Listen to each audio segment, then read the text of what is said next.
Hi friends, मेरा नाम है वैशाली और इस वीडियो के थ्रू मैं आपको बताना चाहती हूँ इस दुनिया में ईश्वर है या नहीं है। मैं काफ़ी एक्साइटेड हूँ आपको ये बताने के लिए। वैसे मैं बहुत बड़ी विद्वान नहीं हूँ, पंडित नहीं हूँ, लेकिन जो मेरे साथ हुआ बस वो चीज़ मैं आपके साथ शेयर करना चाहती हूँ।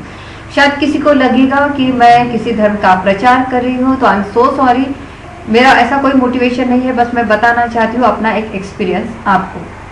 मेरी हिंदी काफ़ी वीक है, लेकिन मैं कोशिश ज़रूर करूँगी। 6th क्लास में थी, तब से लेके एक बात को सर्च कर रही थी, क्या इस दुनिया में ईश्वर है या नहीं है, अगर है तो वो कौन सा है। क्या हम किसी भी परमेश्वर को अगर पूछते हैं तो क्या एक ही भगवान सुनता है या पर्टिकुलर हमें किसी एक ही भगवान को पूजना होगा। ये एक सवाल था। दूसरा ये भी लगता था इस दुनिया में इतना बुरा हो रहा है, किसी का रेप हो रहा है, किसी का मर्डर हो रहा है, भूकंप आ रहा है, सुनामी आ रहा है, तो भगवान है या नहीं है, ये एक बहुत बड़ा सवाल मेरे मन में था। लेकिन जब मैं ऊपर देखती थी आसमान की ओर, चांद तारों को देखती थी, तो लगता था शायद इसको बनाने वाला कोई तो होगा। 9th क्लास में थी, तब मेरे पापा को कैंसर हो गया था और मैंने हिंदू धर्म के सारे भगवान की पूजा की। मुझे याद है जब मेरे पापा लास्ट स्टेज पे थे और मेरी आई ने मुझे पुकारा कि अब हमारे पास समय नहीं है, हर वो किसी को वो पुकार रही थी, लेकिन मैं लास्ट स्टेज पे अपने पापा के बेड तक नहीं गई। मैं एक देवी थी, उस देवी के सामने एक बुक थी जिसमें बहुत सारे श्लोक थे, वो मैं पढ़ रही थी। मुझे लग रहा था कि शायद ये मैं पढ़ूंगी तो कोई देवी आएगी और मेरे पापा को पानी पिलाने से ज़्यादा ज़रूरी यह है कि वो देवी आए और मेरे पापा को अच्छा करे। मैं रोई। एक 9th क्लास की लड़की एक देवी के सामने रो रही है, एक हिंदू धर्म के भगवान के सामने रो रही है। रोती रही, यहाँ मेरे पापा की जान चली गई, लेकिन कोई बचाने को नहीं आया। मैं आज भी इस चीज को लेके पछताती हूँ कि क्यों ऐसा हुआ। तब लगा कि इस दुनिया में कोई ईश्वर नहीं है। लेकिन 1-1.5 साल के बाद ऐसा हुआ कि मेरी जो बड़ी दीदी है उसकी डेथ हो गई। एक ऐसी बहन जो बहन कम और फ्रेंड ज्यादा थी, हम दोनों इतने ज्यादा क्लोज थे। उसका नाम था नीता। मैं आज भी उसको बहुत मिस करती हूँ, हमेशा करूंगी लाइफ टाइम। मेरी वो इतनी अच्छी मेरी बहन 10th में फेल हो गई, उसको इतना टेंशन आ गया, घर वालों ने उसको डांटा, उसने सुसाइड कर लिया, उसने पॉइजन ले लिया, उसमें उसकी डेथ हो गई। लेकिन आफ्टर डेथ मैं एक बात महसूस करती रही कि मेरे साथ कोई है। मैंने आई को ये बात बताई कि मुझे सपने आते हैं, मुझे क्लियरली मैं आवाज़ सुनती हूँ, मेरे नाम से वो मुझे पुकारती है, लेकिन मेरी आई ने मुझ पर विश्वास नहीं किया। उसने मुझ पर विश्वास किया, लेकिन वो डरती थी कि हमारी जो रोजी रोटी है वो तो हमारे किराएदार है, तो ये बात अगर किसी को पता चली तो लोग घर छोड़ के, रूम छोड़ के चले जाएंगे। तो मेरी आई जो है ये बात सस्पेंड रखना चाहती थी। एक दिन एक जो सीक्रेट चीज थी जो मुझे और मेरी बहन को पता था, मरने से पहले उसने एक ड्रेस सिलाने को डाला था। तो उसने माँ के सपने में आके कहा कि आई पिंकी को पूछ, मतलब मुझे पूछ कि क्या वो मेरा ड्रेस सिला के हो गया क्या। मेरी आई सवेरे उठी और मुझे ये पूछने लगी कि तुमने कौन सा ड्रेस सिलाने को डाले थे, ये वो। और मैं काफ़ी स्ट्रेस में आ गई। तो ये बात तो सिर्फ मुझे पता थी, और अब तो मेरी बहन है नहीं और वो सपने में आके बोल रही है। मैं आई को फिर से बता रही हूँ कि कुछ तो है, हमें और कुछ करना चाहिए। तो मेरी आई हिंदू धर्म के भगवान की पूजा और करने लगी, और मेरे चाचा जो है मुस्लिम भगवान की पूजा करते थे, तो उनका भी साथ में चल रहा था।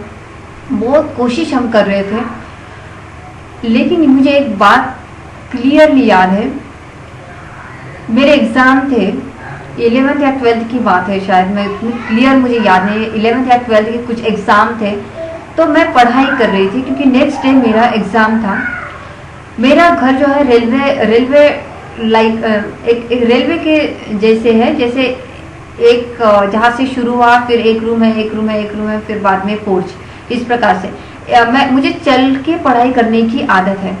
मैं एक रूम से निकल के दूसरे कोने तक जाती, फिर से रात भर मैं पढ़ाई करती रही। और मुझे याद है जब 4 बजे मैं सोई जाके, क्योंकि मुझे लगा भी बहुत पढ़ाई हो गई है। और सोने के पहले मैंने अपने घर के पूरे दरवाजे लगा दिए, पूरे लाइट्स मैंने ऑफ कर लिए। 4:45 बजे एक आवाज़ मुझे आई और मैंने आँख खोली और एकदम सुन रह गई। हमारी जो किराएदार थी, पीछे रहती थी, वो अचानक से हमारे घर में आके मेरी मम्मी को उठा रही थी और बोल रही थी कि आपने सारे दरवाजे क्यों खुले रखे और आपने अपनी वाटर बोरिंग क्यों ऑन रखी।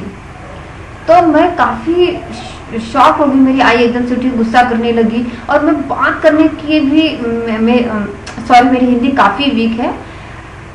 मैं बात भी नहीं कर पा रही थी अपनी आई से कि मैंने तो सब कुछ बंद किया था। फिर सब कुछ होने के बाद कुछ टाइम के बाद मैंने अपनी आई को बताया कि मैंने सब कुछ बंद किया, मैंने दरवाजे बंद किए, मैंने लाइट्स बंद किए और मैं वाटर बोरिंग क्यों ऑन करूंगी, क्योंकि उस दिन सब कुछ अपने आप शुरू हुआ था, दरवाजे शुरू हो गए थे, लाइट्स अपने आप ऑन हो गए थे। ये बिल्कुल 100% सच है। कोई नहीं था जो ऑन करे शुरू करे, ये बस 5-10 मिनट में सब कुछ हुआ। वाटर मशीन, मेरी आई ने कहा कि वाटर मशीन शुरू थी, वो तूने क्यों इतने रात में शुरू की। एक तो बात है कि मैं क्यों शुरू करूंगी, और अगर शुरू भी करती हूँ तो वो इतना आवाज देती है वो मशीन की, उस आवाज में मैं कभी पढ़ाई नहीं कर सकती थी, कोई जरूरत ही नहीं, तो मैं क्यों वो ऑन करूँ, क्यों दरवाजे पूरे ऑन करूँ। और उस वक्त मैंने अपनी आई को क्लियरली बताया कि कुछ तो है, आप हमें ध्यान और कुछ तो करना होगा। फिर मेरी आई ने और किसी तांत्रिक को बुलाया, इसको उसको करके शुरू था, हर कोशिश शुरू थी। मेरी आई उतना फिर भी मुझे बोल रही थी कि ऐसा कुछ नहीं है, विश्वास मत कर। एक दिन मेरे सवेरे की स्कूल थी, कॉलेज था मेरा, तो मैं सवेरे उठी और पूरे लाइट्स ऑफ थे और अचानक से मुझे लगा कि मेरे पैर को कुछ तो लग गया है करके। तो फिर मैंने लाइट्स ऑन किया और मैंने देखा कि मेरे पैर में पूरा ब्लड लगा हुआ था, उस किचन में पूरा ब्लड था। मेरी आई को मैंने बोला कि ये ब्लड कहाँ से आया, तो मेरी आई थोड़ी शांत, मेरी आई खुद डर गई थी उस वक्त। तो कुछ भी ऐसा नहीं कि कुछ ऐसे प्रूफ मिले कि ये ब्लड किसका, इतना सारा ब्लड। एक दिन फिर मैं काफ़ी स्ट्रेस में थी, फिर मैं ऊपर गई अपने स्लैब के ऊपर और मैं सोच रही थी मेरे साथ क्या हो रहा है, क्योंकि मैं सवेरे भी कहीं जाने के लिए मैं काफ़ी डरती थी। और अचानक से ऐसा हुआ कि मैं ऊपर जैसे गई तो मुझे ऐसे जो जादू टोना जो लोग करते हैं, वो लोग जो चीज़ों को इस्तेमाल करते हैं, वो चीज़ें मुझे ऊपर दिखी मेरे घर के ऊपर। और मैंने अपने आई को इतने जोर से आवाज़ लगाई, मैं बोली आई तू जल्दी से आ। मेरी आई ऊपर आई और उसने देखा और मेरी आई ने बोला कि ये तो जादू टोना किसने किया है, ऐसा लग रहा है। और हमारे घर में ऐसी चीज़ें मिलती गई, जैसे कि कुछ डॉल, जैसे जो जादू टोना वाले लोग इस्तेमाल करते हैं। अब बात यह है कि मैं अंधश्रद्धा निर्मूलन के लिए काम करती थी, मैं ऐसे इवेंट्स मैनेजमेंट करती थी, मैं ऐसे मतलब प्रोग्राम्स रखती थी अपने कॉलेज में, ड्रामा सेट करती थी जिसमें मैं लोगों को ये बताती थी कि जादू टोना वगैरह कुछ नहीं होता। तो ये मेरे साथ क्या हो रहा है, मैं काफ़ी स्ट्रेस में थी, मैं क्या करूं, मैं अपनी कौन सी सोच को जारी रखूं। यहाँ पे मेरे कॉलेज में कुछ प्रोग्राम हो रहा है तो उस चीज़ को रिपीट करूं या नहीं, कुछ ड्रामा सेट करूं उस टॉपिक के ऊपर या नहीं। मैं काफ़ी ये टॉपिक तो अभी रहने दीजिए, लेकिन फिर मैंने सोचा कि अगर जादू टोना अगर है तो मैं ऐसे लोगों को क्यों बताऊं कि जादू टोना नहीं है करके। तो फिर मैंने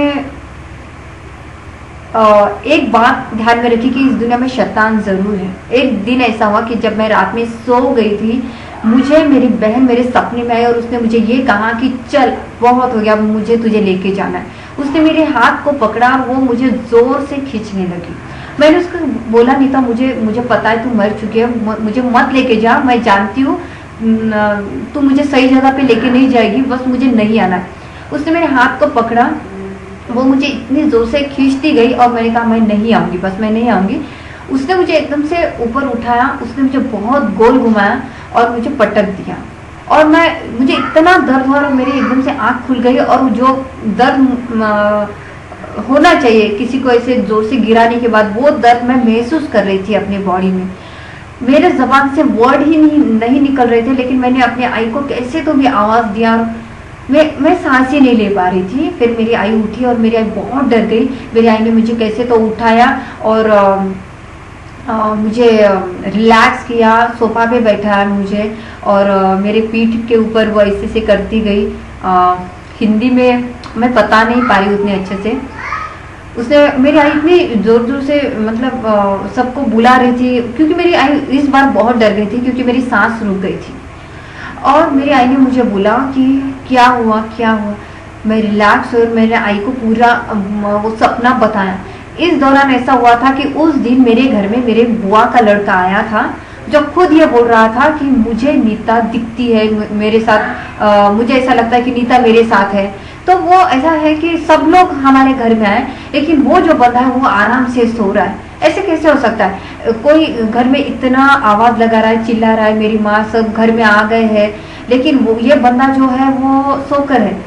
और अचानक से मेरी आई ने उसे आवाज दिया कि उसका नाम था भगवान, भगवान ए भगवान। तो वो ऐसे उठा, मतलब जैसे कि एक अलग ही तरीके से वो सोके था नॉर्मली, फिर अलग तरीके से वो उठा और वो देख रहा था मेरी तरफ। और वो जिस प्रकार से देख रहा था, ये कुछ नॉर्मल इंसिडेंट नहीं है उसका मेरे तरफ देखना।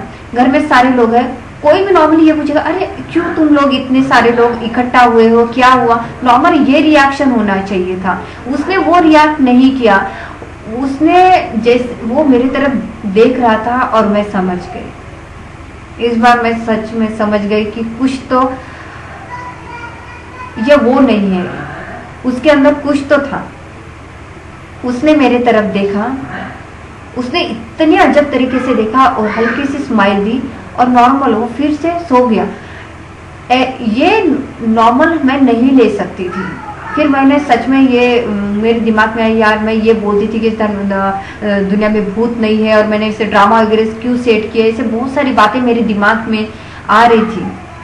और उस वक्त मेरी आई काफ़ी ज़्यादा स्ट्रेस में थी। ये